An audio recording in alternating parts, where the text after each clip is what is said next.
آج کے مصروف دور میں ہم اکثر شکایات کرتے ہیں کہ ہمارے پاس وقت نہیں، اس لیے رشتہ دار دور ہوتے جا رہے ہیں۔ مگر سچ تو یہ ہے کہ رشتے وقت کے بھوکے نہیں ہوتے، بلکہ وہ چاہتے ہیں کہ جب بھی ملو دل سے ملو۔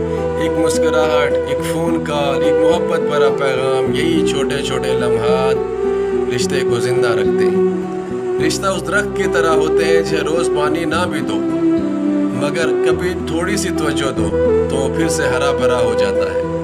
خلوص سے کی گئی ایک بات 1000 گھنٹوں سے بہتر ہے۔ دنیا میں 1000 لوگ تمہیں کمزور کہیں گے، تمہیں گرا ہوا دکھائیں گے، تمہارے خوابوں کا مذاق اڑائیں گے، مگر اصل شکست تب آتی ہے جب تم خود مان لیتے ہو کہ تم ہار گئے ہو۔ اس لیے چاہیے جتنی بھی مشکل ہو، دل میں یہ چراغ جلتا رہنا چاہیے کہ ابھی کچھ باقی ہے، اللہ میرے ساتھ ہے۔ یہی جذبہ تمہیں ہر بار اٹھائے گا، ہر بار آگے لے کر جائے گا۔